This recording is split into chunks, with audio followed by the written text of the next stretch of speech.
ચૂંટણી હતી ત્યારે ખેડૂતોની લોન માફ થશે, કોંગ્રેસે આ વાત કરી હતી। ખેડૂતોની સરકાર, ખેડૂતો માટે કામ કરતી સરકાર, ખેડૂતો માટે આ કરી નાખીશું, પેલું કરી નાખીશું, ખેડૂતો શું નિરાશ છે, ખેડૂતો હવે એકલો લડી રહ્યો છે, પોષણક્ષમ ભાવ આપી દઈશું, ડોક્ટરનો દીકરો ડોક્ટર, ક્રિકેટરનો દીકરો ક્રિકેટર, પરંતુ ખેડૂતનો દીકરો ખેડૂત ન બને તે માટે ખેડૂત આજે મહેનત કરી રહ્યો છે, પરંતુ ના તો તેને પૂરતા પોષણક્ષમ ભાવ મળી રહ્યા છે, ન તો ખેડૂતની વાત કોઈ સાંભળી રહ્યું છે।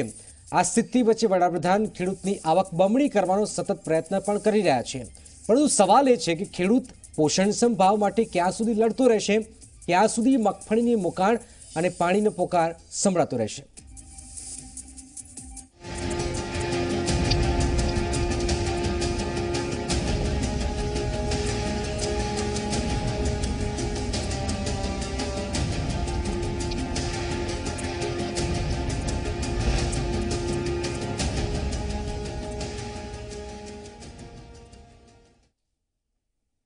તો મગફળીની મોકાણ પણ સર્જાઈ રહી છે અને પાણીનો પોકાર પણ સર્જાઈ રહ્યો છે। આપ જુઓ કે રાજ્યમાં મગફળી પકવતા ખેડૂતો માટે સરકારે આનંદના સમાચાર પણ આપ્યા છે। રાજ્ય સરકારે ટેકાના ભાવે મગફળીની ખરીદી ચાલુ રાખવાનો નિર્ણય કરી લીધો છે। કેન્દ્રીય પ્રધાન મનસુખ માંડવિયાએ અંગે જાહેરાત કરતા કહ્યું હતું કે હજુ 4 લાખ મેટ્રિક ટન મગફળીની ખરીદી કરવામાં આવશે। જે મગફળીની ટેકાના ભાવથી ખરીદી જલ્દી જ બંધ થઈ જવાની હતી તે મગફળીની ખરીદી કરવામાં આવશે। ખેડૂતોની માંગણીને ધ્યાનમાં રાખીને રાજ્ય સરકારે આ નિર્ણય કર્યો છે। સરકાર અત્યાર સુધીમાં 8 લાખ મેટ્રિક ટન મગફળીની ખરીદી કરી ચૂકી છે। હવે 4 લાખ મેટ્રિક ટન મગફળીની ખરીદી કરાતા જ કુલ ખરીદી 12 લાખ મેટ્રિક ટન થઈ જશે।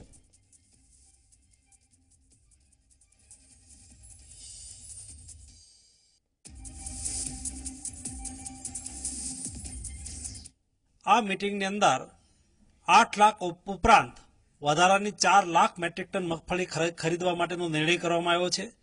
સાચ અર્થની અંદર આ નિર્ણયથી રાજ્યના નાના અને મધ્યમ વર્ગના જે ખેડૂતો છે જેમની પાસે મગફળી હજુ રહી ગઈ છે એમને પણ પોષણક્ષમ ભાવ મળશે અને મગફળી વેચવાનો મોકો મળશે। આ વાતને ધ્યાનમાં રાખી અને ભારત સરકારે આ નિર્ણય કર્યો છે।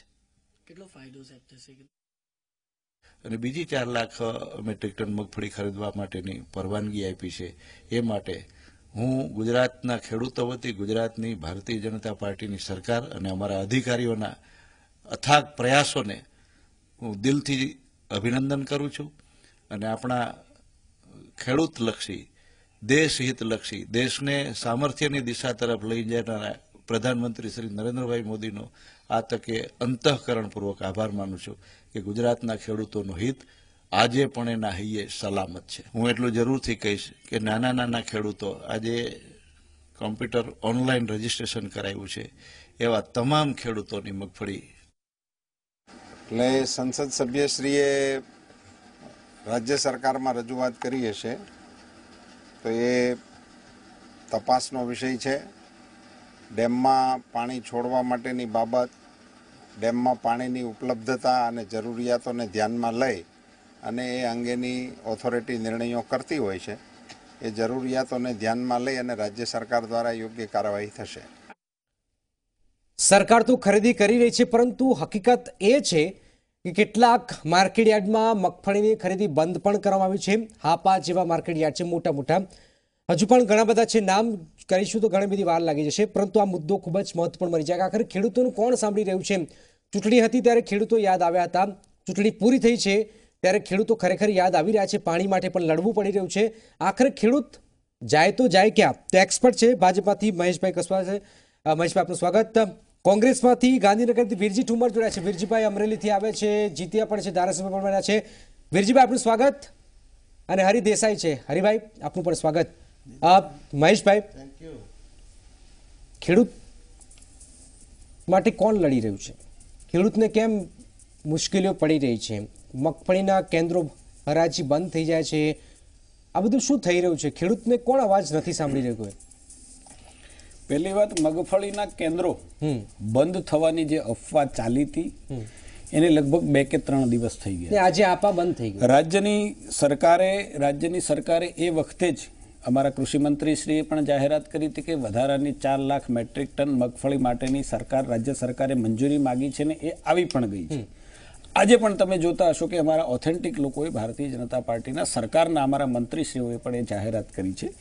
એટલે મગફળી લેવાની જે વાત છે કે કેન્દ્રો બંધ થયા છે ક્યાંક, હું એવું પણ નથી કહેતો કે કોઈક જગ્યાએ આવું થયું હશે તો જ વાત આવી છે, પણ કંઈ ટેકનિકલ કારણોસર એકાદ કેન્દ્ર બંધ થયું હશે, ત્યાં કદાચ ગોડાઉનની મર્યાદા હશે, બીજી કઈ વ્યવસ્થાની મર્યાદા હશે. હું આટલા મોટા વહીવટ તંત્રમાં ક્યાંય ખામી નહીં રહ્યો એવું કહેવાનો મારો મતલબ નથી, પરંતુ વાત એમ છે કે બંધ કરી છે આખા ગુજરાતની અંદર મગફળીના કેન્દ્રો બંધ કરી દેવામાં આવી છે એવા પ્રકારની એક અફવા એ અફવા બિલકુલ પાયાવિહોણી છે. આજે પણ આખા ગુજરાતમાં મગફળી ટેકાના ભાવથી ખરીદાય છે.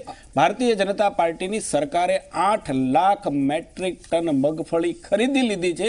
મને એમ લાગે છે કે હરિભાઈ સાક્ષી હશે કે ગુજરાતના ઇતિહાસમાં મગફળીનું વાવેતર આજના વાવેતર કરતા 10 ગણું હતું. ત્યારે ટેકાના ભાવે મગફળી ક્યારેય ઇતિહાસમાં ખરીદાણી નથી, અને 8 લાખ મેટ્રિક ટન એક જ સિઝનની અંદર મગફળી આખા દેશની અંદર ખરીદાય હોય તો એવું એક જ માત્ર ગુજરાત રાજ્ય. વીરજીભાઈ, આપ તો અમરેલીથી આવો છો, અમરેલીમાં તો ખેડૂતો છે, આ માર્કેટિંગ ધમધમે છે, હવે ધારાસભ્ય પણ બની ગયા છે, ગાંધીનગર બેઠા છો. ખેડૂત ખરેખર રોઈ રહ્યો છે કે પછી આ વાત માત્ર અફવા છે? કોઈ અફવા નથી મહેશભાઈ, કદાચ જાણતા નહીં તો મારે વોટ્સએપથી એને પત્ર પણ મોકલી આપીશ. સરકારે પોતે પત્રથી જાહેર કર્યું હતું કે મગફળી કેન્દ્રો બંધ કરવામાં આવે છે, કાલથી મગફળી બંધ થાય છે એવી સરકારની જાહેરાત થઈ હતી. કલેક્ટર સાથે મેં ફોન ઉપર વાત કરી, કલેક્ટરશ્રીએ કહ્યું હતું કે અમને ઉપરથી સૂચના આવી ગઈ છે. એટલે કોઈ અફવાની વાત હોય તો મહેશભાઈ પહેલાં તો તમારા તરફથી આવી વાત છુપાવવી જોઈએ. ખેડૂતોના પ્રતિનિધિ છીએ, આપ પણ અમરેલી જિલ્લામાંથી આવો છો. ખેડૂત અત્યારે માયરો ફરે છે, બિચારો થઈને બેઠો છે. ચૂંટણીમાં તમે વાતો કરી હતી કે અમે આટલી મગફળી લેશું, આટલું કામ કરશું, માર્ચ સુધી લેવાના છો. શા માટે આવા ખોટા પરિપત્રો કરવામાં આવે છે? અને અત્યારે જે મગફળી લેવાની છે તે વચેટિયાઓ મારફત લેવાની છે. ભારે મોટો ભ્રષ્ટાચાર થયો છે. અમરેલીની એક મંડળી મારફત આ જે મગફળી લેવાની છે તેમાં કચ્છના ગાંધીધામ ઉપરથી ઈંટુનો ભૂકો પકડાયો, એ મંડળીને બ્લેકલિસ્ટ જાહેર કરી. તમારા બધા માટે ભારે મોટા ભ્રષ્ટાચાર ચાલ્યા છે. ખેડૂત માયરો ફરે છે. 10 કલાક વીજળી આપવાની વાતો કરી હતી, એને બદલે 8 કલાક વીજળી કરી દીધી છે. ખેડૂતોએ તમને મતો નથી આપ્યા, એના કારણે ખેડૂતો ઉપર બદલો લેવા માટેની આ ભાવ નથી. ભારતીય જનતા પાર્ટીએ દૂર રહેવું જોઈએ અને એની સાચી જે વાતો છે સાંભળવી જોઈએ. નર્મદાનું પાણી બંધ કરી દીધું છે. હું બરાબર મને યાદ છે, ધારાસભ્ય તો 90 થી 95 94માં કેબિનેટે ડિસિઝન લીધો છે કે નર્મદાનું પાણી માત્ર ખેડૂતો માટે આપવામાં આવશે. રિલાયન્સ કંપની તે દિવસે આપણી સામે ગઈ, હાઈકોર્ટમાં પણ જીત, આપણે સરકારની જીત થઈ, અને અત્યારે એસઆરને અને બીજા લોકો મોટા ઉદ્યોગોને પાણી આપવાના નામે ખેડૂતોને પાણી આપવાનું બંધ કર્યું છે. એ પણ ભારતીય જનતા પાર્ટી ખેડૂત વિરુદ્ધ નીતિ જાહેર થઈ છે. 10 કલાક વીજળી આપવાની વાત કરી હતી, એમાંથી 8 કલાક કરી છે, એ પણ વીજળી ખેડૂત વિરોધી નીતિ જાહેર થઈ છે. સરકાર ખેડૂત વિરોધી છે આપ એમ કહી રહ્યા છો? હરિભાઈ, એક મહિનાથી અમે ચૂંટાયા છે. ઓકે આપ ખેડૂતો માટે લડો છો પણ ખબર છે, અને ક્યાં લડો છે પણ ખબર છે. હરિભાઈ, ઓકે બીજીભાઈ, ઓકે હરિભાઈ, પાણી માટે હજુ તો ઉનાળો આવ્યો નથી, મુશ્કેલી સર્જાઈ રહી છે. હરિભાઈ, ખેડૂતોને કેમ અવાજ કેમ કોઈ ઉઠાવતું નથી? મને લાગે છે કે સત્ય છે ને એ મહેશભાઈ કસવાલા જે કહી રહ્યા છે ને વિરજીભાઈ ઠુમ્મર જે કહી રહ્યા છે એની વચ્ચે ક્યાંક છે. વાત સાચી છે, વિરજીભાઈનો પ્રભાવ અમરેલીમાં એટલો બધો છે કે ત્યાં 6 લાખ મેટ્રિક ટન એક જ જિલ્લામાંથી મગફળી ખરીદાઈ. 8 લાખ જે ખરીદાઈ ટોટલ, એમાંથી 6 લાખ ત્યાંથી વિરજીભાઈના જિલ્લામાંથી ખરીદાઈ. બિલકુલ. બાકી ઉત્પાદન બેસુમાર થયું છે, અને ગઈ વખતની મગફળી પણ હજુ પડી છે. એટલે ગોડાઉનો મળતા નથી. ગોડાઉનો રાખવામાં સરકાર છે ને ઊંઘતી રહી છે, કારણ કે સરકારને ચૂંટણીની વધારે ચિંતા હતી, ચૂંટણી જીતવાની વધારે ચિંતા હતી. એટલા માટે અને નાફેડ છે ને એ જે નિર્ણયો લે છે એની અંદર પણ જે રીતે, કારણ કે અત્યારે તો અમારે બધું જ નાફેડમાંથી પણ અમરેલીમાંથી જ અમારે બધું જ છે ને માનનીય વડાપ્રધાન શ્રી જ્યાં સુધી સંકેત ન આપે ને અમે એમનો આભાર ન માનીએ ત્યાં સુધી, કારણ કે જો મારા રાજ્યના કૃષિ મંત્રી પણ ફળદુ જેવા સિનિયર મિનિસ્ટરે પણ વડાપ્રધાનથી શરૂ કરવું પડે છે આભાર માનવાનું. એટલે મને લાગે છે કે જે નિર્ણય રાજ્ય સરકારે લેવાની વાત છે, હરિભાઈ, સન્માનની વાત છે, તો પછી ખેડૂતોની મગફળી કેમ બંધ કરવામાં આવે છે? હાપાન તમે જે કહ્યું કે કેમ આ બંધ કરવામાં આવી, માને એની સામે વાંધો પણ ન હોઈ શકે. પરંતુ વડાપ્રધાન જ આ દેશના હિતેચુ માણસ છે, બીજા કોઈ એના હિતેચુ માણસો નથી. ખેડૂતોના રાજ્ય સરકારે હરિભાઈ અને વીરજીભાઈ, મને એમ લાગે છે કે પ્રધાનમંત્રીશ્રીના માન અને મર્યાદાની વાત છે. મને એમ લાગે છે કે નિર્ણય રાજ્ય સરકારે લીધો કે કેન્દ્ર સરકારે લીધો, એક વિવેક ખાતર કોઈ અમારા કાર્ય નહીં. વીરજીભાઈ આપ બોલો છો ત્યારે હું નથી બોલતો. આપ મારા વડીલ, વીરજીભાઈ મારી વાત સાંભળો, આપ મારા વડીલ છો, આપ બોલો છો ત્યારે હું નથી. કહેવાનો મતલબ કેન્દ્રની સરકાર નિર્ણય લે, રાજ્યની સરકાર નિર્ણય લે, કોઈ પણ નિર્ણય લે તો ભારતીય જનતા પાર્ટીનો કાર્યકર્તા કે સરકારમાં બેઠેલો વ્યક્તિ કદાચ પ્રધાનમંત્રી શ્રીનો વિવેક સભર એનો ઉલ્લેખ કરે તો મને એમ નથી લાગતું કે નિર્ણયની પ્રક્રિયામાં કઈ ખોટું થતું હોય કે ખેડૂતના ગુજરાતી છે, ગુજરાતના પ્રધાનમંત્રી છે ને ખેડૂતો માટે આટલા નિર્ણય એમણે કર્યા છે. અને વિવેક ખાતર તમે વીરજીભાઈ આપ પણ આપની પાર્ટીના નેતાનું નામ લઈ શકો, અમે પણ લઈ શકીએ, એમાં મને પણ ન વાંધો હોવો જોઈએ, તમને પણ ન હોવો જોઈએ. નહીં, મને એમાં વાંધો જ ન હોવો જોઈએ. વીરજીભાઈ નામ લઈ પ્રશ્ન એ છે કે આપણો મુદ્દો જે છે આ છે, આપણો મુદ્દો મગફળીની ખરીદી.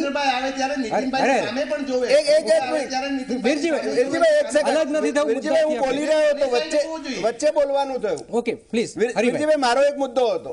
એટલે મેં કહ્યું કે મહેશભાઈ અને વીરજીભાઈ બંનેની વચ્ચે સત્ય છે આનું. એટલે મેં કહ્યું એમ કે હજુ છે ને મગફળી, જો મને લાગે છે કેટલી મગફળી હજુ ખરીદવાની છે, 4 લાખ ખરીદવાની છે. એનાથી કોઈ દાદર નથી મારવાના.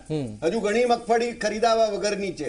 એક બીજી વાત, મગફળી ખરીદીમાં ગેરરીતિઓ થઈ છે એ હકીકત છે, પથરા આવ્યા છે એ હકીકત છે. અને બીજું ત્રીજી વાત જે કદાચ મહેશભાઈ પણ સ્વીકારશે કે આ વખતે મગફળી બીજા રાજ્યોની વેપારીઓએ મંડળીઓને નામે અથવા ખેડૂતોના સાતબારને નામે ખરીદી છે. આ વાત પણ છે ને એટલી જ ચિંતાજનક છે. આ એક.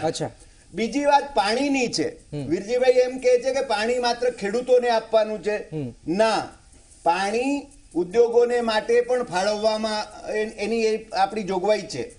પાણી પીવાની માટે પણ જાળવવાની આપણે ફાળવવાની જોગવાઈ છે. ખેડૂતોને માટે એટલે ધારો કે આપણે જે છે 9 મિલિયન એકર ફીટ જે છે આપણને મળ્યું છે, એમાંથી આપણે જેને 0.02 એટલું ઇન્ડસ્ટ્રીને માટે અને 0.86 એ આપણે જેને પીવાના પાણી માટેનું છે. પ્રશ્ન એ છે જે આ વખતે જે મુશ્કેલી સર્જાઈ છે એ છે કે આ વખતે વાપરવા લાયક પાણીનો મુખ્ય જથ્થો જે છે એનું પ્રમાણ છેલ્લા કેટલાય વર્ષોમાં 2005 થી મારી પાસે આંકડાઓ છે 14.66 મિલિયન એકર ફીટ જ પાણી છે. આ ખૂબ જ મહત્વપૂર્ણ બાબત છે. બ્રેક માટે રોકવો પડશે, સમય ઓછો છે. પરંતુ આખરે આ મોખણ કેમ સર્જાય? ખેડૂત શા માટે પોકાર કરી રહ્યો છે? ચૂંટણી હતી ત્યારે ખેડૂતોની સરકાર, ખેડૂતોના નેતાઓની વાત થઈ રહી હતી, હવે ક્યાં ગયા બધા? એક બ્રેક બાદ.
મગફળીની સાથે સાથે પાણીની પણ વાત કરવી પડશે, કારણ કે મધ્યપ્રદેશમાં ઓછો વરસાદ પડ્યો છે, નર્મદામાં પાણી ઓછું છે, પરંતુ આખરે ખેડૂતો પાણી માટે માંગ કરી રહ્યા છે. નેતાઓ કહી રહ્યા છે, એવું નથી કે નેતાઓ નથી કામ કરી રહ્યા, નેતાઓ કામ કરી રહ્યા છે. ભાજપની સરકાર કામ પણ કરી રહી છે. રૂપાલાજીએ કહ્યું છે કે પાણી આપવામાં આવશે, પરંતુ મહેશભાઈ, મૂળ મુદ્દો એ છે કે આખરે અત્યારથી આટલી બધી મોટી સમસ્યાઓ સર્જાઈ રહી છે, તો આગામી સમયમાં તો બહુ ઉનાળો આવી રહ્યો છે, બહુ મોટી સમસ્યા સર્જાય છે, કોઈ વ્યવસ્થા થશે ખરી આના કારણે? તમારો પ્રશ્ન બિલકુલ વ્યાજબી છે કે આજથી જ આ પાણીની સમસ્યા કેમ સર્જાણી છે એના મૂળમાં આપણે જવું પડે. સમસ્યા સર્જાવાની છે નક્કી બાબત છે, અને એટલા માટે જ મને એમ લાગે છે કે આગોતરા આયોજન માટે રાજ્યની સરકારે પબ્લિકલી આ વસ્તુને કહી દીધી છે.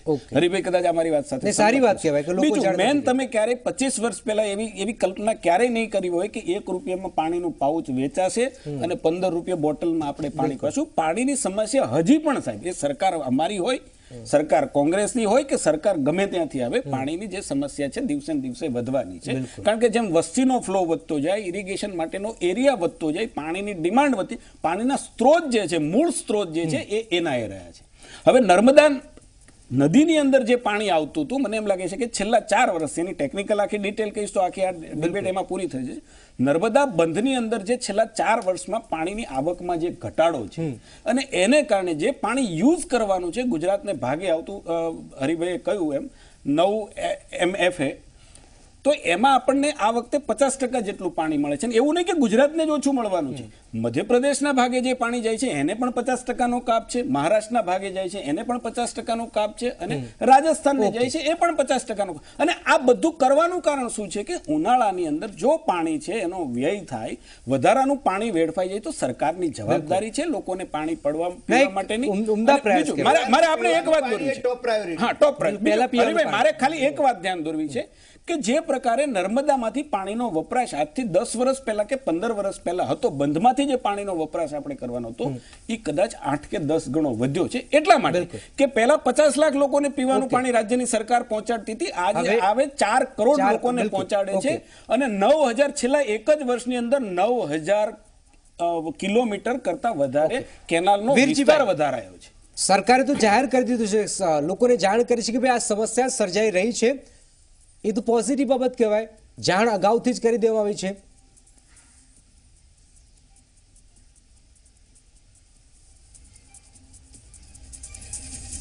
સરકાર માત્ર વાતો કરે છે. મહેશભાઈને મેં બહુ સાંભળ્યા કે નર્મદામાં પાણીનો જથ્થો ઘટ્યો છે. નર્મદામાં પાણીનો જથ્થો ઘટ્યો છે તો હું સીધો મહેશભાઈને પ્રશ્ન પૂછવા માંગુ છું. 1995 થી ભારતીય જનતા પાર્ટીની આ રાજ્યમાં સરકાર ચાલે છે. પાછા તમને માંડ પણ જીતાડ્યા છે. અમને એમ હતું કે તમે નહીં જીતો, ખેડૂતોનો રોષ હતો, પરંતુ શહેરમાં તમે જે કાંઈ કમાલ કરી છે એના કારણે તમે જીત્યા છો. ત્યારે મારે મહેશભાઈને સીધું પૂછવું છે કે 1995 પછી તમે આ પાણીનો પોકાર વધવાનો છે એવો ખ્યાલ હતો, આવડા મોટા તમારા વડાપ્રધાનને અભિનંદન મળતા હોય ને હું પણ અભિનંદન આપું. મહેશભાઈ, 1995 વીરજીભાઈ બહુ સારી વાત કરી તમે. વીરજીભાઈ તમે બહુ સારી વાત કરી કે 1995માં નહીં, એના પહેલાથી ખબર હતી કે પાણી માટે દેશ વચ્ચે યુદ્ધો લડાવવાના છે. હરિભાઈ જેવા લેખકોએ તો ક્યાંક લખ્યું હશે, પણ 2095માં ભાજપને તો ખબર હતી, તમને કેમ ખબર નહોતી? તમે નર્મદા માટે આટલા બધા આડા હાથ કર્યા, અને 95 પછી ક્યારેય નર્મદાને મંજૂરી ના આપી. તમે શાના માટે 11 વર્ષ નર્મદાના બંધ માટે ફાઇલો કેમ ત્યાં મૂકી દીધી? અને બીજી વીરજીભાઈ, મારે વાત એ કરવી છે વીરજીભાઈ કે આ તો ભારતીય જનતા પાર્ટીની નરેન્દ્રભાઈને ફરીથી અભિનંદન આપું છું કે એણે નર્મદા બંધની દરવાજા લગાવવાની મંજૂરી આપી અને વધારાનું પાણી ભરાયું, એટલે આજે હજી 4.5% જે મળવાનું છે 4.7% એ મળે છે. નહીંતર કદાચ હરિભાઈ મારે કહેવું પડે કે કદાચ 2% પાણી મળે. આ તો ભારતીય જનતા પાર્ટીની સરકારે દરવાજાની મંજૂરી આપી, 130 મીટર નર્મદાનો ડેમ ભરાયો, એટલે આજે 4.7 મિલિયન એકર ફીટ પાણી એના કરતા સુપ્રીમ કોર્ટનો દુરુપયોગ કરો છો. લોહિયાનો તમે દુરુપયોગ કર્યો છે. વીરજીભાઈ ક્યાં જઈ રહ્યા છે? વીરજીભાઈ પ્લીઝ. ઓકે હરિભાઈ, એ મુદ્દા પર નથી, એ મુદ્દા પર કરીશું ચર્ચા. વીરજીભાઈ પ્લીઝ. ઓકે હરિભાઈ, હું બહુ પ્રામાણિકપણે કહું તો મહેશભાઈની આ વાત સાથે હું સંમત નથી. જે ભારતીય જનતા પાર્ટીનો પ્રચાર છે એના વિશે કે દરવાજા મૂકવાથી પાણી વધારે ભરાયું નથી, કારણ કે પાણીની જે ક્ષમતા હતી ભરાવાની એ ક્ષમતામાં કોઈ વધારો નથી થયો અત્યારે. કારણ કે વરસાદ પડ્યો નથી, આ પણ જાણવું જરૂરી છે. વરસાદ પડ્યો નથી પેલી બાજુ, એટલે વધારે પાણી આવ્યું નથી. વીરજીભાઈ, હું તમારી વાત જે કહી રહ્યો છું એ જ કદાચ વાત કરી રહ્યો છું. એટલે દરવાજા મૂકવાથી પાણી ભરાઈ ગયું અને પાણી વધારે મળ્યું એવું થયું નથી. આ એક ખોટો પ્રચાર છે. એક બીજી વાત, દરવાજા મૂકવા માટે ધારો કે ટ્રાઇબ્યુનલની અને સુપ્રીમ કોર્ટની અને કેન્દ્ર સરકારની મંજૂરીની જરૂર હતી, પણ કેનાલો બાંધવા માટે છે ને એની કોઈ મંજૂરીની જરૂર નથી, જે ભારતીય જનતા પાર્ટીની સરકારે આટલા વર્ષોમાં નથી બાંધી. હકીકત છે નર્મદા નિગમે જાહેરાત કરી હતી એ પ્રમાણે એની કેનાલો હજુ અને ખેતરો સુધી જનારી કેનાલો હજુ બંધાઈ નથી. મને લાગે છે એમાં મહેશભાઈ અને વીરજીભાઈ બંને મારી સાથે સંમત થશે. એટલે ખરેખર જે કામ કરવાનું છે, આપણે માત્ર ચૂંટણી લક્ષી ન કરો. હું તમારી વાત સાથે કેટલીક વાત સાથે સંમત પણ છું, કેટલીક વાત સાથે નથી પણ. દાખલા તરીકે આપણે એમ કહ્યું કે ભારતીય જનતા પાર્ટીના શાસનમાં કેનાલો બંધ નથી. હરિભાઈ, તમારે આટલું જ કીધું હોત તો મને આનંદ થાત કે ભારતીય જનતા પાર્ટીની સરકારમાં 95 પછી આજ સુધીમાં 80% કેનાલો પૂરી થઈ ગઈ છે. નાની સિંચાઈની 22% જેટલી કેનાલો બાકી છે. આવું કીધું તો મને બીજું હું તમને કહું કે દેશની અંદર જેટલા કિલોમીટર રેલવેના પાટા નથી એટલા કિલોમીટર કેનાલો કોઈ કરી હોય તો હરિભાઈ ભારતીય જનતા પાર્ટીની સરકારે કરી. વિશ્લેષક તરીકે આપણે કહ્યું, મને ગમ્યું, એમાં મારો વાંધો નથી. પણ હું આજે પણ કહું છું કે 20%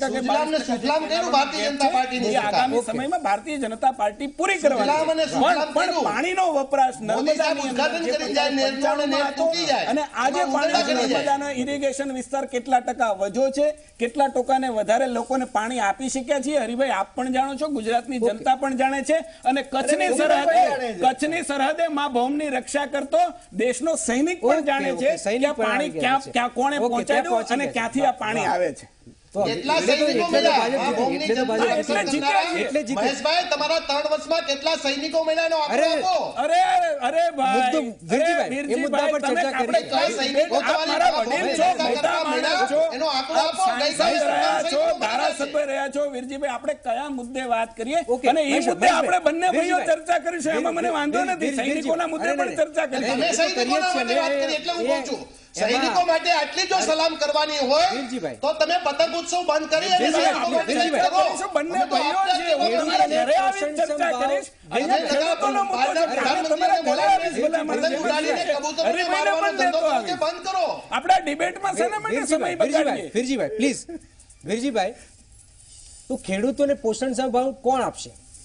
કપાસની વાત હોય, મગફળીની વાત હોય, એ તો રોવે જ છે. આજે પણ મગફળીમાં માટી નાખી દેવામાં આવે છે, ઈંટના ભૂકો નાખી દેવામાં આવે છે. કોણ કરે છે? એ કોણ કરે છે આખરે?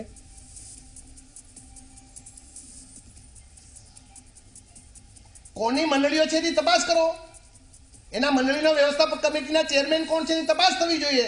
મહેશભાઈનામાં તાકાત હોય તો જે મંડળીઓએ આ ઈંટના ભૂકા નાખ્યા છે એની તપાસ કરો. એમાં કોંગ્રેસનો કોઈ આગેવાન હોય તો એને ફાંસીની સજા આપવા માટે હું પિટિશન કરવા તૈયાર છું. અરે ઓકે વીરજીભાઈ, આમાં ફાંસીની સજા ન હોય, એની સામે પગલા લેવાના છે, એની સામે કેસો નોંધાઈ ગયા છે. આ તો ભારતીય જનતા પાર્ટીની સરકાર છે. જૂનાગઢમાં 10 ગાડીઓ પકડાણી, કેસો નોંધાઈ ગયા. અમરેલી જિલ્લામાં પણ કેસો મંડળીઓ સામે નોંધાણા છે. જે કોઈ ખેડૂતોના હિતના ભોગે પોતાનો સ્વાર્થ સંતોષવા માટે ગુજરાતની અંદર આવા કૃત્યો કરશે, ભારતીય જનતા પાર્ટીની સરકાર વર્ષોથી એના માટે કટિબદ્ધ છે. અને કોઈ પણ ચમરબંધી હોય, ભારતીય જનતા પાર્ટીની સરકાર એને બક્ષે નહીં. એટલા માટે વીરજીભાઈ, 6ઠી વખત ભારતીય જનતા પાર્ટીની સરકાર ચૂંટાઈને આવી છે. આપે કેટલાક જૂઠાણાઓ ખેડૂતોના નામે તમે ચલાવ્યા, કેટલાક જૂઠાણાઓ જ્ઞાતિની વચ્ચે વેરઝેર કરીને ચલાવ્યા, છતાં પણ ગુજરાતની જનતાએ પ્યોરિટી સાથેનો, સંપૂર્ણ બહુમતી સાથેનો મેન્ડેટ ભારતીય જનતા પાર્ટીની સરકારને આપ્યો. અને ભારતીય જનતા પાર્ટીની સરકાર દેશમાં પહેલી વખત, 6ઠી વખત ડંકાની ટોચ ઉપર લોકોના હિત માટે, ખેડૂતોના હિત માટે કામ કરી રહી છે. વીરજીભાઈ, મારે એક સવાલ તમને પૂછવો છે. વીરજીભાઈ, એક જ સવાલનો જવાબ આપે. મને ઘણા સવાલ પૂછે, એક મને સવાલ પૂછવાની અનુમતિ આપો કે વીરજીભાઈ, ખેડૂતોની અંદર આજે જે મગફળીનું વાવેતર છે એના કરતા 10 ગણું વાવેતર 80ના દાયકામાં 90ના દાયકામાં અને 70-80-90ના દાયકામાં હતું. 100 વીઘાનો ખેડૂત ખાતેદાર હોય તો 90 વીઘાની મગફળી વાવતો હતો. અત્યારે જે ઉત્પાદન થાય છે એના કરતા 10 ગણું ઉત્પાદન આવતું હતું. સરપંચ થી લઈ અને કેન્દ્ર સુધી સરકાર તમારી હતી. 30 વર્ષમાં હરિભાઈ પણ બેઠા છે અને તમે પણ બેઠા છો. એક વખત ટેકાના ભાવે સરકારે ખરીદી કરી હોય ને તો મને બતાવો. હું પણ ગાડામાં બેસી અને માર્કેટ યાર્ડમાં મારો માલ છે ને મફતના ભાવે મૂકવા જાઉં છું ને એ વાતનો હું સાક્ષી છું. તો બતાવો મને 1 સાલ કે ટેકાના ભાવ જાહેર કર્યો એવી વાત બતાવો મને. ઓકે વીરજીભાઈ. મહેશભાઈ તમારો જવાબ મને આપવા દો. નાફેડ અને ગુજકો માસોલની જો કોઈએ નોંધણી કરી હોય તો કોંગ્રેસની સરકારે એટલા માટે જ કરી હતી. નાફેડ સંસ્થા એટલા માટે બનાવી હતી. ગુજકો માસોલ સંસ્થા એટલા માટે બનાવી હતી. ગ્રોફેડ જેવી સંસ્થાઓ એટલા માટે જ બનાવી હતી. હું આપને પૂછું છું 30 વર્ષમાં ટેકાનો ભાવે તમે ખરીદી કરી છે કોંગ્રેસની સરકારે? મારો કહેવાનો આટલો જ પ્રશ્ન છે. કોણે કઈ સંસ્થા કરી? બધી સંસ્થાઓ અત્યારે ચાલે છે. એનો જન્મ તમે આપ્યો હોય, તમે આપ્યો હોય. વીરજીભાઈ, ગ્રોફેડ તો બંધ થઈ ગયું તમારા વખતમાં. અરે પણ મેં તમને જે પૂછ્યું એનો જવાબ આપો એમ કહું છું. અને રાયડાના અરે સાહેબ, મેં તમને મગફળી માટેનો જવાબ સવાલ પૂછ્યો. વીરજીભાઈ આવો વડીલ છે. હું આપને વિવેક સભર કહું છું કે 30 વર્ષમાં પેટ્રોલ ટેકાના ભાવ જાહેર કર્યા. જૂઠું બોલવાનું તમે બંધ કરો પ્લીઝ. કોંગ્રેસની સરકારે હંમેશા ખેડૂતોને ન્યાય આપ્યો છે. ખેડૂતોને ખેતીના માલિક બનાવવાનો જો કોઈ જજ લઈ શકે તો મારામાં ચિંતાનો વિષય જે છે બંને પક્ષોએ સમજીને, કારણ કે આ તો કેબિનેટમાં છે અને આ શેડો કેબિનેટમાં છે એટલે એ લોકો વિચારે એવું હું પ્રાર્થના કરું. કારણ કે ઉનાળુ ખેતી જો ન કરાય એવી જો મારી રાજ્ય સરકાર અને નર્મદા નિગમ જો સલાહ આપતી હોય તો મારા ખેડૂતોને જે નુકસાન થવાનું છે એ કોણ ભરપાઈ કરશે? આ એક મુદ્દો છે. કારણ એવું છે કે ઉત્તર ગુજરાતની અંદર જે સંકટ આવ્યું, જળ સંકટ, એને કારણે અગાઉના પાક પણ નિષ્ફળ ગયા છે. અને આ જો ઉનાળુ ખેતી પણ જો ન કરવાની હોય, મહેશભાઈ આ બહુ ગંભીર પ્રશ્ન છે. એટલે મને લાગે છે એને ગંભીરપણે રાજ્ય સરકારે પણ લેવો પડશે. બિલકુલ. એક વાત એક છે મહેશભાઈ, ખેડૂતોના લોન માફીની જે વાત છે, કોંગ્રેસે દેવા માફીની વાત કરી હતી, એ કદમ ના ઉઠાવી શકીએ? આપની અન્ય સરકારો ઉઠાવી ચૂકી છે. આ એક મુદ્દો પણ ઉઠવો જોઈએ. એ મુદ્દો તમારો સાચો છે. ભારતીય જનતા પાર્ટીની સરકાર દેવા માફી કરે, એક વખત કરી પણ છે. પરંતુ દેવા માફી મને એમ લાગે છે કે હરિભાઈ કદાચ મારી સાથે સંમત હશે, ખેડૂતના માટે કાયમી ઉકેલ નથી. ખેડૂતને શું જોઈએ? તો ખેડૂતને પહેલું પાણી જોઈએ. ઓકે. ખેતર પાણી પહોંચવું પડે ને જે પ્રકારની સરકારની યોજનાઓ છે નર્મદાના નીર સુધી પહોંચ્યા છે અને પૂરતો પાણીનો જથ્થો જો મળી રહે તો મને એમ લાગે છે કે ખેડૂતો માટે ખૂબ આનંદનો વિષય છે. બીજું ટેકાના ભાવ. પણ ટેકાના ભાવ મને એમ લાગે છે કે જ્યારે વાવેતર થાય અને પાણીપત્રકની જે સિસ્ટમ છે ગુજરાતની અંદર, હું સરકારનો પ્રતિનિધિ છું, સરકારનો પ્રતિનિધિ પણ સત્તાની પાર્ટીનો કાર્યકર્તા તરીકે કહું કે જે ટેકાના ભાવો ડિક્લેર, હું એ જ કહું છું, ટેકાના ભાવો ડિક્લેર થતા પહેલા પાણીપત્રક એક બહુ મહત્વની ચીજ હોય છે ખેડૂતો માટે. એ પાણીપત્રક જો ભરાઈ જાય, પાણીપત્રક વાવેતર પછી તરત ભરાઈ જાય તો મને એમ લાગે છે કે ટેકાના ભાવો વખતે ખરીદીમાં સિસ્ટમમાં પ્રોબ્લેમ થાય છે. ખેડૂતોની વાતો કેટલી વાર સરકાર કરે છે. ભારતીય જનતા પાર્ટીની સરકારે જે પ્રકારે ખેડૂતો માટેના કાયદાઓ બનાવ્યા, જે પ્રકારની યોજનાઓ બનાવી, મને એમ લાગે છે કે સરકારની સાથે સાથે એક ખેડૂત સમાજની અંદર જાગૃતિનો પણ વિષય છે. વીરજીભાઈની એ વાત સાથે પણ હું સંમત છું. એમની સાથે વાત ક્યાંક માલ, દાખલા તરીકે ટેકાના ભાવમાં ક્યાંક કોઈ વેપારીઓ ગોલમાલ કરતા હોય તો મને એમ લાગે છે કે ખેડૂતોએ તાત્કાલિક એનું સરકારના પ્રતિનિધિઓ, જાગૃત પ્રજાના પ્રતિનિધિઓને તાત્કાલિક ધ્યાન દોરવું જોઈએ. 3 મહિના પછી 3 એ સમય જતો, એ સમય આજે 2 અઠવાડિયા પહેલાની ઘટના છે. અઠવાડિયા પહેલાની ઘટના છે. ખાતરમાં જે લાઈનો, 1 અઠવાડિયા પહેલાની ઘટના છે. ખાતરમાં જે લાઈન લાગતી હતી, આજે પણ લાઈન લાગી છે. અરે પ્રશ્ન જ નથી. ખાતરની અંદર, ગુજરાતની અંદર અરે મુદ્દો બતાવો. તમને એક રિપોર્ટ બતાવી દઉં. કોઈ જગ્યાએ જથ્થો ખૂટ્યો હોય અને ક્યાંક ગુજરાત એ ઇતિહાસ, પાછલા ઇતિહાસ નથી થયો. ઇતિહાસ ડીએપી માં, યુરિયામાં જે જથ્થો ચોમાસાની અંદર ખેડૂતોની લાઈન લાગતી હતી અને એક 5 થેલીની જરૂરિયાત હોય તો એક મળતી હતી, એ બધું કોંગ્રેસના શાસનમાં હતું. એ બધું પતી ગયું, ઇતિહાસ. ભાજપનું જોયું છે. યુરિયા ખાતર મળતું હોય તો માત્ર ઇફકો સંસ્થા સપ્લાય કરે છે, જીએસએફસી અને જીએનએફસી સપ્લાય કરતી નથી. મહેશભાઈ, આજે પણ યુરિયાની તંગી છે ને જીએનએફસી અને જીએસએફસી આજે પણ સપ્લાય આપતી નથી. ઓકે, આ મુદ્દો આપણે નથી ચર્ચવો, પરંતુ મૂળ મુદ્દો એ છે કે ખેડૂતોને સ્પષ્ટ મુદ્દો તો છે. નહીં છે, એટલે વાત સ્વામિનાથન કમિટીના દોઢા ભાવ આપણે આપવાનો પણ સ્પેશિયલ મુદ્દો ચર્ચા છે. કરીશું. મૂળ મુદ્દો એ છે વીરજીભાઈ કે કોંગ્રેસ શું કરશે. કોંગ્રેસે દેવા માફીની વાત કરી હતી, મહેશભાઈ સારી વાત કરી છે, હું સ્વાગત કરું છું કે દેવા માફી એક કાયમી ઉકેલ છે નહીં. કોંગ્રેસે તો વચન પણ આપ્યું હતું. શું થઈ શકે કોંગ્રેસ તરફથી, શું કરશો આપ? કારણ કે પોષણ સાહેબ મળતો નથી. કોંગ્રેસ એક સકારાત્મક રાજનીતિથી આગળ આવશે.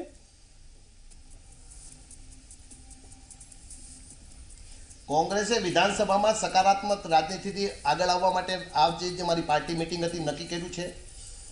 મેં 3 ઠરાવ પણ પસાર કર્યા છે. મગફળીની ખરીદી 5 મહિના સુધી ચાલુ રાખે, કોઈ એમાં લિમિટ નહીં. 4 લાખ હેક્ટર આટલી ટન આપવાની એવું કોઈ લિમિટ નહીં. ખેડૂત જ્યાં સુધી, સાચો ખેડૂત પોતાની મગફળી જ્યાં સુધી પણ વેચવા માટે તૈયાર હોય ત્યાં સુધી વેચવા લેવા માટેની સરકારે છૂટ આપવી જોઈએ.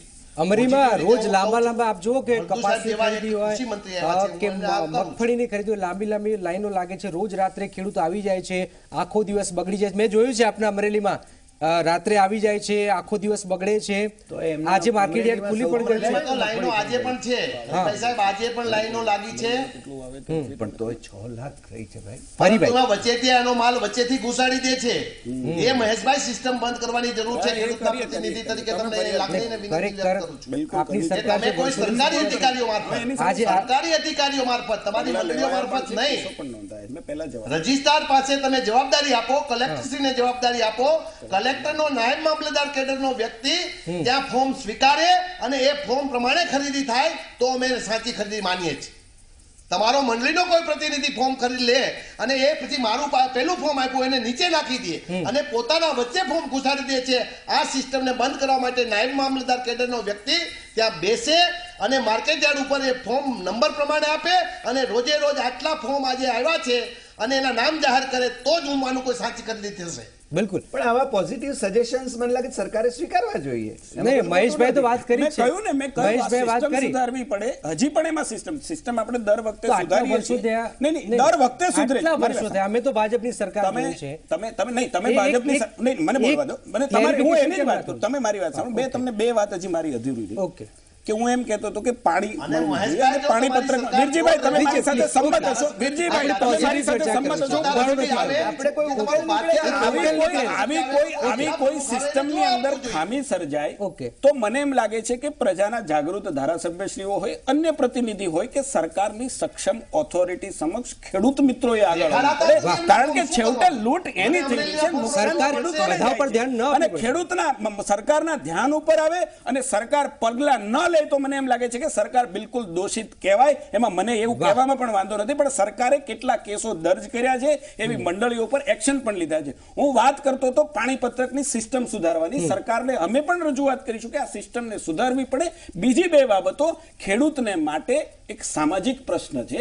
એ પ્રશ્ન છે રોજ ખેતરના ટુકડા થાય. બિલકુલ. 50 વર્ષ પહેલા કે 75 વર્ષ પહેલા જે ખેડૂતનો માલિક 50 વીઘાનો હતો, મને એમ લાગે છે કે 10 વીઘાનો અને 25 વીઘાનો જે માલિક હતો ને એ માલિક આજે 2 વીઘાનો થયો છે. એટલે નાના ખેડૂતો માટે હોલ્ડિંગ કેપેસિટીનો સવાલ છે. બીજું, નાનો ખેડૂત 2 વીઘાનો ખાતેદાર હરિભાઈ માત્ર ખેતીના આધાર ઉપર નહીં રહી શકે. એને બીજો પણ અલ્ટરનેટિવ બિઝનેસ પણ આપવો પડશે. એ મોટી એક ચિંતાનો વિષય છે. ફાઇનાન્શિયલ રીતે પોતાનો માલ પોતે રાખી શકે 6 મહિના 12 મહિના એટલો સક્ષમ આદરણીય વડાપ્રધાન પડે. અને બીજું એનો માલ સંગ્રહ કરી શકે એવા પ્રકારની સંગ્રહ શક્તિ વધારવી પડે. સરકાર આપની છે, આપ અમે કરી રહ્યા છીએ. એટલા માટે ગોડાઉનની સ્કીમ આવી, એટલા માટે 0% અમે ખેડૂતોને લોન આપીએ છીએ. પણ આ બધું ઇમ્પ્લિમેન્ટેશન થતા ખેડૂતોમાં જાગૃતિ આવતા મને એમ લાગે છે કે હરિભાઈ 2022 સુધી ખેડૂતોની ઇન્કમ ડબલ કરવાની વાત છે. ઓકે હરિભાઈ, હવે આ ઇન્કમ આ પ્રમાણે ડબલ થશે ખરી 2022 સુધી? નહીં, મને આ યોજનાઓ ચાલુ રાખો. સંગ્રહ શક્તિ જો તમે વધારવા માંગતા હોય તો 35% જે સબસિડી માટે ગોડાઉન બનાવવા માટે ખેડૂતો માટેની યોજના છે ચાલુ રાખો. આપ બોલી શકો. એટલે મને એવું લાગે છે કે યોજના ડબલ આવક કરવાની જે ખેડૂતોની છે એ ખેડૂતને પહેલા તો છે ને પોષણક્ષમ ભાવો મળે, અને બીજું જેટલો ખર્ચ કરે છે એનાથી 1.5 આવક તો કમ સે કમ ગેરંટી આપે. મારો પ્રશ્ન આટલો જ છે. એ દોઢી આવક સ્વામિનાથન કમિટીએ તો એમ કહ્યું ને કે ભાઈ જેટલો ખર્ચ થાય એનાથી દોઢી રકમ તમારે આપવી જોઈએ. નહીં તો ખેડૂત બંધ થઈ જશે આજે. એક્ઝેક્ટલી. એટલે બમણી થવાની વાત તો પછી, પહેલા તો દોઢી તો થાય. પ્રશ્ન આ છે. અરે એ જ વાત ક્રિકેટરનો દીકરો ક્રિકેટર બને, ફિલ્મ સ્ટારનો ફિલ્મ સ્ટાર હોય, પણ ખેડૂત આજે નથી ઈચ્છતો કે પોતાનો દીકરો આજે ખેતી કરે. એવા સંજોગ કેમ આવી ગયા? અરે આ સંજોગ આજથી નથી ભાઈ, આ આદિકાળથી આ સંજોગ આવે છે કે તમે સમજો, મારી વાત સમજો કે ખેડૂતને પાક વધારે થાય એટલે એને પોષણક્ષમ ભાવ એક સાથે જ્યારે બજારમાં જાય નથી મળતો ને પરિણામે ડબલ આપવાની મારી વાત તો વાત આપણી સરકાર નહીં, તમે કરી મને છે. પ્રશ્ન એક પૂછો તો હું એનો જવાબ આપું, આગળ ડબલ નો પૂછો તો હું એનો જવાબ નહીં, આપું. પછી સવાલ એ છે કે ખેડૂતને મગફળીના 1500 રૂપિયા તમે આપો અને તેલના 2000 રૂપિયા થાય એટલે એક બાજુ આપણે ખેડૂતને આપણે સંતોષ આપી શકીશું, બીજી બાજુ નહીં આપી શકીશું. તરાજવાની બે બાજુ છે સાહેબ. હરિભાઈ હું જે કહું છું એ સાચું છે ને? તેલ માટેના આંદોલનો પણ મેં જોયા છે. આને બહુ બેલેન્સ રીતે જવું પડે, આને બહુ બેલેન્સ રીતે જવું પડે. બીજું હું આપને કહું, આપે બીજો સવાલ કર્યો મને ડબલ ભાવ, ખેડૂતોની આવક ડબલ. ખેડૂતોની આવક ડબલ એનો અર્થ શું? આ બહુ બૃહદ ચર્ચાનો વિષય છે. હું એટલે કહું છું આ બહુ ચર્ચાનો વિષય છે ને, આના માટે કદાચ તમારે એક સ્પેશિયલ કરીશું. માત્ર ડબલ એટલે મગફળી એને 500 રૂપિયા પડતર થાય છે અને 1000 રૂપિયા મળી જાય એવું નથી. એમ નહીં, મગફળી 500 રૂપિયા એને પડતર થતી હોય તો મગફળી એને કેમ 150 રૂપિયા પડતર થાય? એમાં તમને કહું, સિંચાઈનું પાણી મળે એટલે એને વીજળીનો બિલ ના આવે, ડાયરેક્ટ નહેરમાંથી પાણી મળે એની પડતર ઓછી આવે. ક્યાંક ટેકનોલોજીનો કૃષિના સાધનોનો ઉપયોગ કરે, મજૂરીમાંથી એનો ઓછો આવે, પડતર ઓછી આવે. દવાઓ, રાસાયણિક દવાઓ છે એના બદલે પરંપરાગત ખેતી, રાસાયણિક ખાતરોને બદલે દેશી ખાતરનો ઉપયોગ, એની જાગૃતિ વધે, એની પડતર ઓછી આવે. પોષણક્ષમ ભાવ મળે, એની પડતર ઓછી આવે. એની હોલ્ડિંગ કેપેસિટી આપણે વધારી શકીએ. ખેડૂત સીધો એનો બજારમાં પાક નાખી ન દેવો પડે નબળા ભાવે અને 5 મહિના 6 મહિના એને રાખવો પડે તો ખેડૂતને એવી સુવિધા આપવામાં આવે, બેન્કેબલ બનાવવામાં આવે. ખેડૂતોને સુવિધા કોણ આપશે? સરકાર આપે. આ સરકારની યોજના છે જે તમે મને પૂછો છો કે 2022 સુધીમાં ખેડૂતની ઇન્કમ ડબલ કરવાનો, તો આ બધી યોજનાઓ, ખેડૂતનો વીમો દાખલા તરીકે જે 15% વીમો લેવાતો હતો, આજે રવિ પાક અને ખરીફ પાકની અંદર વીમાનું પ્રીમિયમ કેટલું ઓછું થયું. સારી વાત. કુલ મળીને જે પ્રકારે બહુ સરસ કામ કરી કેન્દ્રની સરકારે જે વિચાર કર્યો છે કે 2022 સુધીમાં બધી જ યોજનાઓનું ઇમ્પ્લિમેન્ટેશન થાય. ખેડૂતો પણ આના માટે જાગૃત થઈને મારા વીરજીભાઈ જેવા રાજકીય આગેવાનો સાથે હરિભાઈ અને મીડિયા જગત પણ આમાં જાગૃતિ લાવે. હા, એટલે જાગૃતિ આવે તો મને એમ લાગે છે કે 2022 માં ડબલ કરતા પણ વધારે આવક થવામાં આપણને કોઈ મુશ્કેલી નહીં મળે. નેતાઓ એમ ક્યારેક હું પણ ખેડૂત પિતૃ બધા એમ જ કહે છે, હું નથી હું ખેડૂત છું ભાઈ. વીરજીભાઈ સવાલ એ થાય કે ઇન્કમ ડબલ થશે ક્યારે? આ તો ઇન્કમ ડબલ થતી નથી. ઇન્કમ જે છે 1 લાખ રૂપિયા નાખ્યા તો 1 લાખ રૂપિયા પાછા મળશે કે નહીં એની ચિંતા છે. 2 લાખ તો દૂરની વાત છે.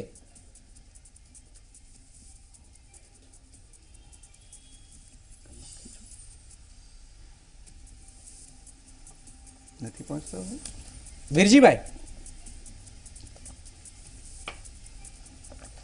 ઓકે, તમારો અવાજ મને વચ્ચે કપાઈ ગયો હતો. હા, ફરી ઇન્કમ કઈ રીતે ડબલ થશે? 1 લાખની ખેડૂત ખર્ચ કરતો હોય તો માંડ આજના પરિસ્થિતિમાં 1 લાખ માંડ મળે છે. 2 લાખ કે 3 લાખ ક્યાં થશે?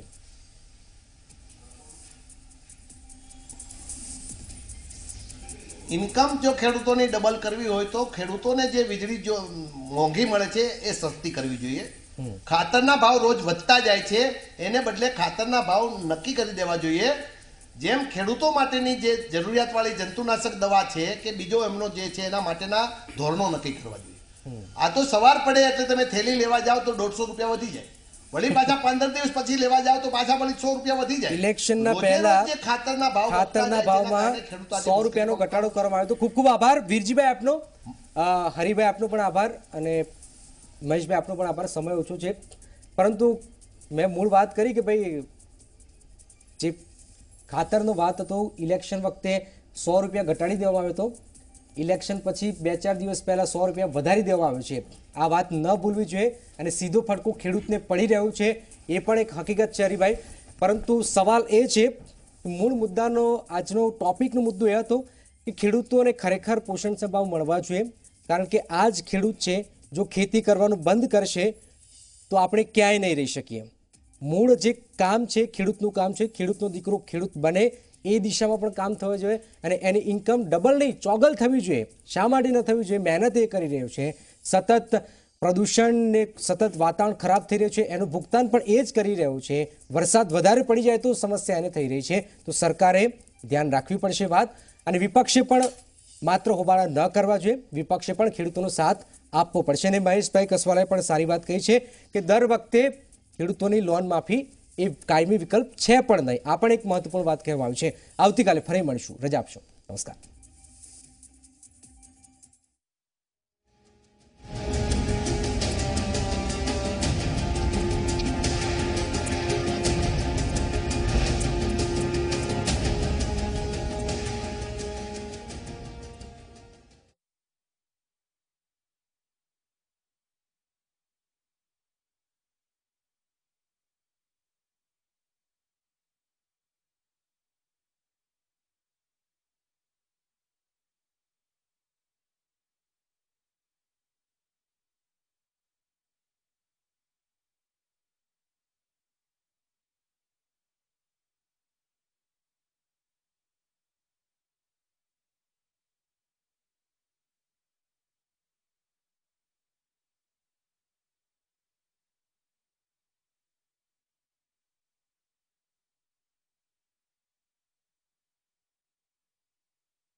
ભારતનો સૌથી ખતરનાક આતંકી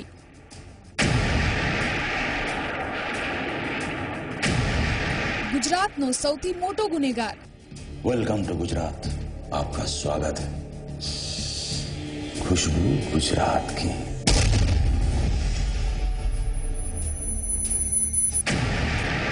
કેમ કહેવાયો ભારતનો લાદેન?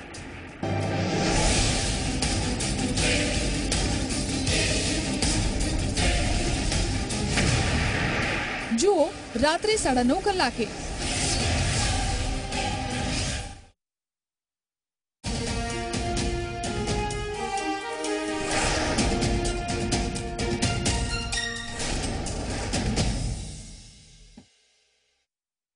After all, Vishala is Vishala.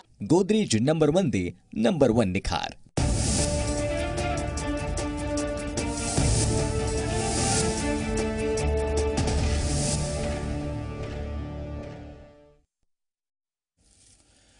નમસ્કાર, બુલેટિન સાથે હું નિશિત રાજ્યગુરુ. જાન્યુઆરી મહિનાના અંતિમ અઠવાડિયામાં સતત 3 દિવસ સુધી બેંક બંધ રહેવાના કારણે એટીએમમાં કેશની મુશ્કેલી સર્જાઈ શકે છે. શુક્રવારે 26મી જાન્યુઆરી ગણતંત્ર દિવસ, છેલ્લો શનિવાર અને રવિવારે રજાના કારણે બેંક સતત 3 દિવસ સુધી બંધ રહેશે. બેંકમાં રજાના કારણે ચેક ક્લિયરન્સમાં પણ મુશ્કેલી સર્જાશે, તો એટીએમમાં પૈસા ન હોવાના કારણે કેશની મુશ્કેલી સર્જાઈ શકે છે. મોટાભાગના લોકો એટીએમના વિશ્વાસે રહેતા હોય છે, તેમને પરેશાનીનો સામનો કરવો પડી શકે છે. બેંક 3 દિવસની રજા પછી 29 જાન્યુઆરીએ ખુલશે. તો 26, 27 અને 28 એમ 3 દિવસ બેંક બંધ રહેશે અને 29 તારીખે ફરી બેંક શરૂ થશે.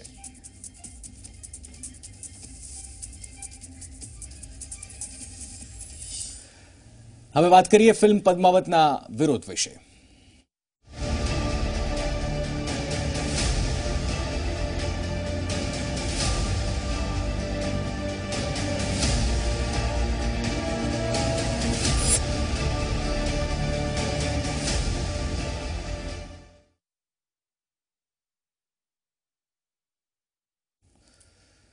ફિલ્મ પદ્માવતના વિરોધ વચ્ચે એક નવો વળાંક આવ્યો છે. કરણી સેનાના અધ્યક્ષ લોકેન્દ્રસિંહ પદ્માવત ફિલ્મ જોવાની તૈયારી દર્શાવી છે. આ અંગે પત્રકારો સાથે વાતચીત કરતા તેમણે કહ્યું કે ભણસાલીને લાગતું હતું કે કરણી સેનામાં બુદ્ધિ જ નથી, એટલા માટે તેણે અમને ફિલ્મ જોવા માટે આમંત્રણ આપ્યું અને અમે આ આમંત્રણ સ્વીકારીએ છીએ, પરંતુ ફિલ્મ પદ્માવતને લઈને અમારો વિરોધ ચાલુ રહેશે.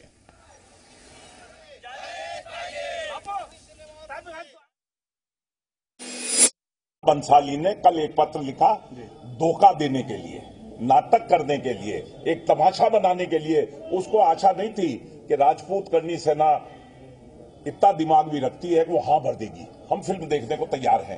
2 साल बाद, 10 साल बाद, 25 साल बाद, ये मेरे को पता नहीं है, पर जो तारीख है हम फिल्म देखने को तैयार हैं. आपके मार्फत मैसेज कर दे और हम आपको ही दिखाना चाहते हैं, पर एक शर्त हमने लगाई है, इनकी इंसल्ट मत कर देना.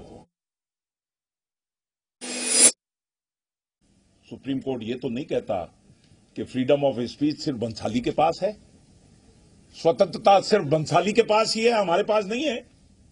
हमको विरोध करने की इजाजत नहीं है क्या? है, बिल्कुल है, हमारी फंडामेंटल राइट है. हम विरोध कर रहे हैं. हम पूरे देश के हर पिक्चर हॉल पर जनता कर्फ्यू लगाने जा रहे हैं. पूरे देश के हर पिक्चर हॉल पर जनता कर्फ्यू. जोधा अकबर श्री राजपूत करनी सेना की तरफ से पहला एक ऑब्जेक्शन था इस बॉलीवुड के लोगों से. जनता कर्फ्यू लग गया, राजस्थान में नहीं लगी. आज तक जोधा अकबर राजस्थान में नहीं लगी. पद्मावत पूरे देश में न लगे, हम तो इसके लिए कृत संकल्प हैं. देश के हर मुख्यमंत्री से मिला हूं मैं, हर मुख्यमंत्री, 29 राज्य और 7 केंद्र शासित, हर मुख्यमंत्री से सिर्फ 3 बच गए. कश्मीर बच गया, बंगाल बच गया और अगरतला. 3 मुख्यमंत्रियों के अलावा हर मुख्यमंत्री से अनुरोध करा है मैंने कि मालिक आप चिंतित हैं कानून व्यवस्था के कारण, हम चिंतित हैं पद्मावत के कारण.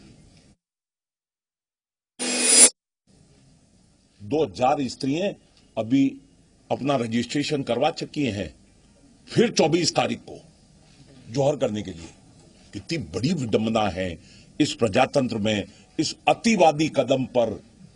मतलब हद है.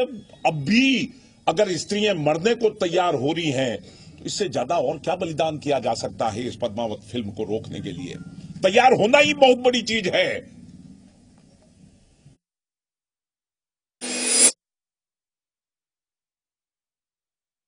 हम तो कह रहे हैं एक बहुत बड़ी फिल्म ऑफ बाहुबली, किसी को ऑब्जेक्शन हुआ? पूरा समाज खड़ा है. 60% वो फिल्म क्षत्रिय पर थी, किसी को कोई दिक्कत नहीं है. पद्मावती पर फिल्म बने, कोई दिक्कत नहीं है, फिल्म बननी ही चाहिए. पूरे विश्व में 16,000 स्त्रियों के साथ में जौहर कर लेने वाली, इससे बड़ा बलिदान और कहीं नहीं हो सकता.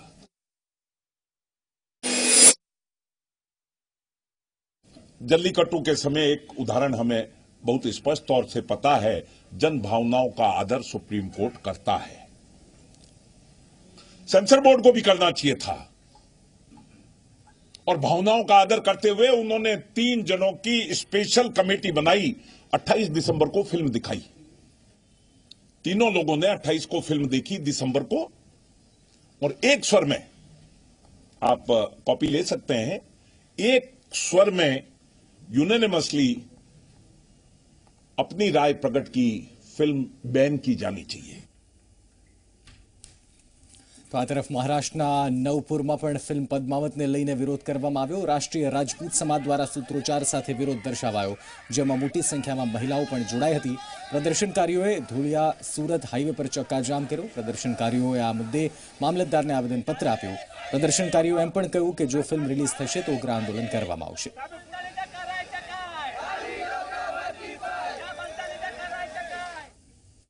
भारत में जो पद्मावती फिल्म चलाई जा रही है उसके विरोध में समस्त राजपूत समाज, करनी सेना, महाराणा प्रताप युवा सेना की ओर से आज रास्ता रोको किया गया।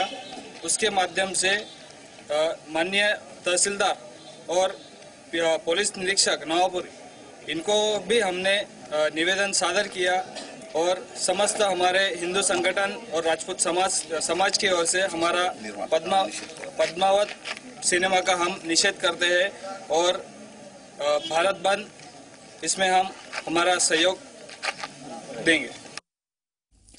દિલ્હીમાંથી ઝડપાયેલા વર્ષ 2008 અમદાવાદ બ્લાસ્ટના માસ્ટરમાઇન્ડ આતંકી તૌકીરને ગુજરાત લાવવામાં આવશે। ગુજરાતથી ડીવાયએસપી અને પીઆઈ કક્ષાની ટીમ દિલ્હી જશે અને આતંકી તૌકીરની તપાસ કરશે। 2008 અમદાવાદ બ્લાસ્ટનો આરોપી અબ્દુલ સુભાન કુરેશી ઉર્ફે તૌકીરને દિલ્હી પોલીસની સ્પેશિયલ સેલે ઝડપી પાડ્યો હતો। દિલ્હી પોલીસને બાતમી મળી હતી કે આતંકી તૌકીર તેના જૂના એસોસિએટને મળવા આવી રહ્યો છે, જેના આધારે દિલ્હી પોલીસે વોચ ગોઠવીને ગાઝીપુરમાંથી તેને ઝડપી પાડ્યો। આતંકી તૌકીરનો પ્લાન સિમી અને ઇન્ડિયન મુજાહિદ્દીનને ફરી સક્રિય કરવાનો હતો। આતંકી અબ્દુલ સુભાન તૌકીર સિમીનો સર્વેસર્વા છે અને ઇન્ડિયન મુજાહિદ્દીનનો સંસ્થાપક સદસ્ય પણ છે। ભારતના ઓસામા બિન લાદેન તરીકે ઓળખાતો તૌકીર બોમ્બ બનાવવામાં માહેર છે। 11 જુલાઈ 2006 મુંબઈ બ્લાસ્ટમાં પણ તે આતંકી સંડોવાયેલો હતો અને ફરાર હતો। આતંકી તૌકીરની દિલ્હી, બેંગ્લોર અને અમદાવાદ બ્લાસ્ટમાં સંડોવણી છે। એના મોસ્ટ વોન્ટેડના લિસ્ટમાં તૌકીરનું નામ સામેલ છે।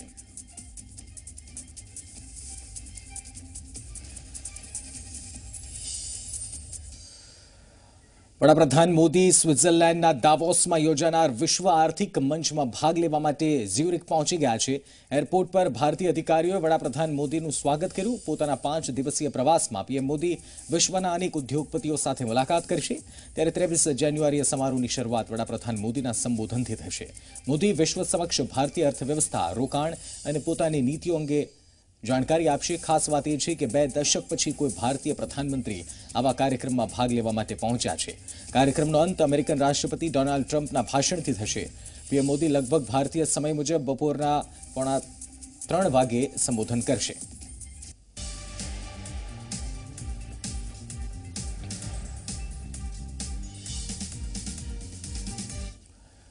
અંતમાં નજર કરીએ કચ્છ એક્સપ્રેસ પર।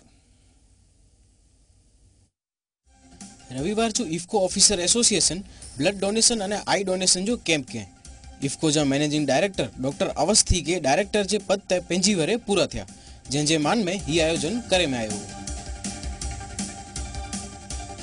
ही कार्यक्रम इफ्को उदयनगर डिस्पेंसरी में योजाणो, जेमें इफ्को कर्मचारी जे परिवार जा सभ्य वड़ी संख्या में उपस्थित रहा।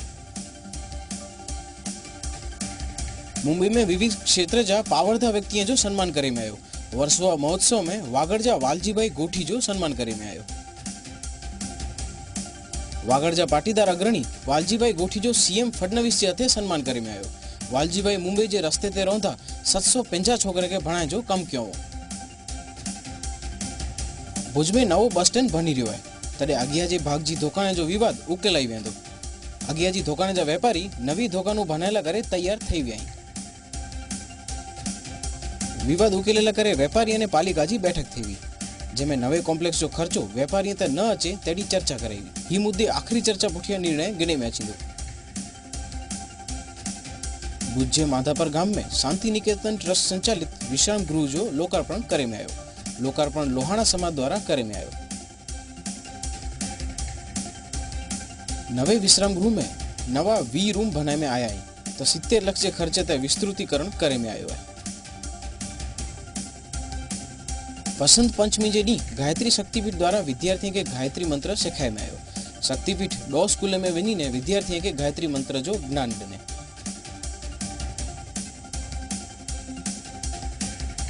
बुलेटिन में અત્યારે બસ આટલું જ। નમસ્કાર।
in association with एक स्वाद एक विश्वास।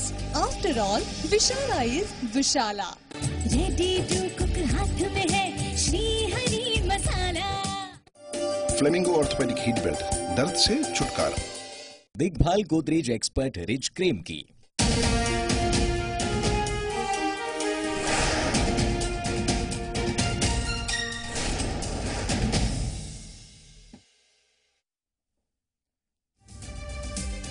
પદ્માવતી રિલીઝ કરનારા અમદાવાદના થિયેટરોને મળશે પોલીસ સુરક્ષા। મહાકાલ સેનાએ કહ્યું નુકસાન તો થશે જ। અમદાવાદ બ્લાસ્ટના માસ્ટરમાઇન્ડ આતંકવાદી તૌકીરની ધરપકડ, ગુજરાત લાવી કરાશે પૂછપરછ। અમદાવાદ 2 સગીરાઓના દુષ્કર્મ મામલામાં આસારામને રાહત નહીં, જામીન અરજી ફગાવી, કોર્ટને હેરાન ન કરવા સુપ્રીમની ફટકાર। વડોદરા આવાસ કૌભાંડમાં તપાસ સમિતિનું ભીનું સંકેલી લેવાનો પ્રયાસ, 7 દિવસ છતાં સરકારને નથી સોંપ્યો તપાસ રિપોર્ટ। કાલે ગુજરાતના તમામ ધારાસભ્યોને પ્રોટેમ સ્પીકર લેવડાવશે શપથ, તો પરેશ ધાનાણીએ સંભાળ્યો વિપક્ષના નેતાનો ચાર્જ।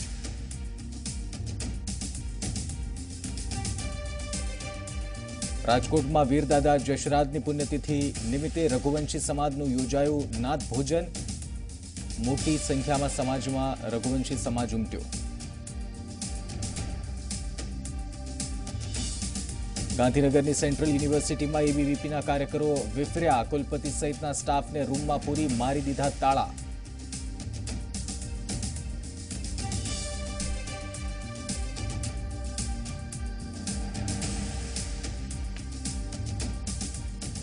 નમસ્કાર, આપ જોઈ રહ્યા છો મેટ્રો ન્યૂઝ. હું છું નિશિત રાજ્યગુરુ. બુલેટિનની શરૂઆત કરીએ. દિલ્હીમાંથી ઝડપાયેલા વર્ષ 2008 અમદાવાદ બ્લાસ્ટના માસ્ટરમાઇન્ડ આતંકી તૌકીરને ગુજરાત લાવવામાં આવશે. ગુજરાતથી ડીવાયએસપી અને પીઆઈ કક્ષાની ટીમ દિલ્હી જશે અને આતંકી તૌકીરની તપાસ કરશે. 2008 અમદાવાદ બ્લાસ્ટનો આરોપી અબ્દુલ સુભાન કુરેશી ઉર્ફે તૌકીરને દિલ્હી પોલીસની સ્પેશિયલ સેલે ઝડપી પાડ્યો હતો. દિલ્હી પોલીસને બાતમી મળી હતી. ત્યારબાદ આતંકી તૌકીરને ઝડપી પાડવામાં આવ્યો ગાઝીપુરમાંથી. આતંકી અબ્દુલ સુભાન તૌકીર સિમીનો સર્વેસર્વા છે અને ઇન્ડિયન મુજાહિદીનનો સંસ્થાપક સદસ્ય પણ છે. ભારતના ઉસામા બિન લાદેન તરીકે ઓળખાતો તૌકીર બોમ્બ બનાવવામાં માહિર છે. 11 જુલાઈ 2006 મુંબઈ બ્લાસ્ટમાં પણ આતંકી ફરાર હતો. આતંકી તૌકીરની દિલ્હી, બેંગ્લોર અને અમદાવાદ બ્લાસ્ટમાં સંડોવણી છે. એનઆઈના મોસ્ટ વોન્ટેડના લિસ્ટમાં તૌકીર હતો. હવે તૌકીરને ગુજરાત લવાશે અને વધુ પૂછપરછ કરાશે.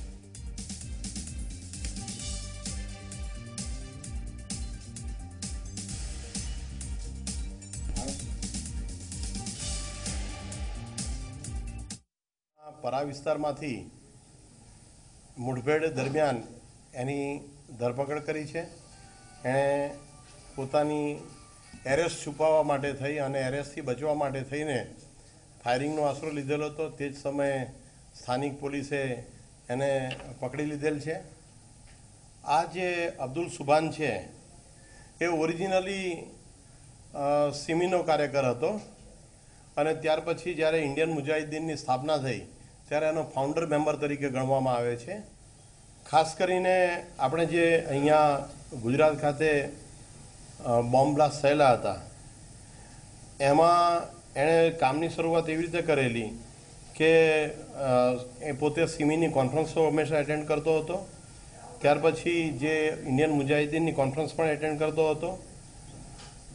એણે કેરાલાની અંદર પણ કેરાલાના જંગલોની અંદર વાઘોમન કેમ્પ જે થયેલા હતા જેમાં આપણા મોટા ભાગના જે બોમ્બ બ્લાસ્ટ કરનારા આરોપીઓએ ભાગ લીધેલો હતો. એની સાથે સને 2007માં એણે ભાગ લીધેલો હતો. અમારી પાસે જે અત્યારે પ્રાથમિક માહિતી છે એ આટલી માહિતી છે. બીજા સોર્સિસ મારફતે પણ અમે જે માહિતી મેળવેલ છે તે પ્રમાણે પાકિસ્તાનની પણ એણે મુલાકાત લીધેલી છે. વાયા નેપાલ પણ જતો આવતો હતો. એ અમને માહિતી અત્યારે મળેલી છે. જ્યારે એ આવશે ત્યારે વિગતવારની પૂછપરછ ફરીથી અમે લોકો હાથ ધરનાર છે. એટલે એની પાસે હાલમાં આરોપી છે. અમે લોકો પણ ટ્રાન્સફર વોરંટ લઈ અને એ આરોપીનો શક્ય એટલો વધારે ઝડપથી અમે કબજો મેળવનાર છીએ. કારણ કે આ બધા ગુનાની અંદર મુખ્યત્વે આપણે જે અમદાવાદની અંદર આ બોમ્બ બ્લાસ્ટ થયેલા હતા એની અંદર એની સંડોવણી બહુ મોટી છે. એટલે દિલ્હીની સાથે સતત સંપર્કમાં અમે લોકો છીએ અને ખૂબ જ ટૂંક સમયમાં એને અહીંયા પૂરતી સિક્યુરિટી સાથે લાવવામાં આવશે. અમદાવાદના એમએલએ રાકેશ શાહ અને વડોદરાના સેનેટ મેમ્બર દીપક શાહની ઓફિસો અને ઘરની પણ રેકી એક જમાનામાં કરેલી હતી અને આ વટવાના મકાનની અંદર બોમ્બ બ્લાસ્ટની સામગ્રી પણ કેવી રીતે લાવવી, શું લાવવું એનું આખું આયોજન પણ કરવામાં આવેલું હતું. વડોદરામાં પ્રધાનમંત્રી આવાસ યોજના કૌભાંડ મામલે રાજ્ય સરકારે અગ્ર અધિક સચિવ પૂનમચંદ પરમારને સમગ્ર મામલે તપાસ કરીને 7 દિવસમાં રિપોર્ટ સોંપવા આદેશ કર્યો હતો. જો કે 7 દિવસ વીતી ગયા હોવા છતાં હજુ સુધી આ મામલે રિપોર્ટ ન સોંપાતા કૌભાંડમાં ભીનું સંકેલાઈ ગયું હોવાની શંકા ઊભી થઈ છે. અગ્ર અધિક સચિવ પૂનમચંદ પરમારે વડોદરા કોર્પોરેશનના ડેપ્યુટી કમિશનર પ્રકાશ સોલંકી અને સ્ટોર મેનેજર પ્રમોદ વસાવાની પૂછપરછ કરી હતી. પૂનમચંદ પરમારે દસ્તાવેજો એકત્ર કર્યા હોવા છતાં રિપોર્ટ ન સોંપાતા સમગ્ર મામલે ભીનું સંકેલાઈ ગયું હોવાની ગંધ આવી રહી છે.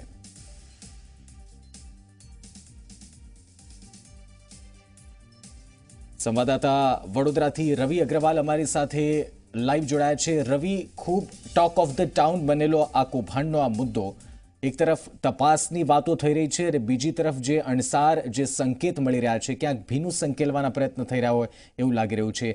શું હાલ અપડેટ છે આ સમગ્ર મામલામાં અને શું લાગી રહ્યું છે તપાસ જે ચાલી રહી છે તેનાથી શું આશંકાઓ શું શંકાઓ વ્યક્ત કરાઈ રહી છે?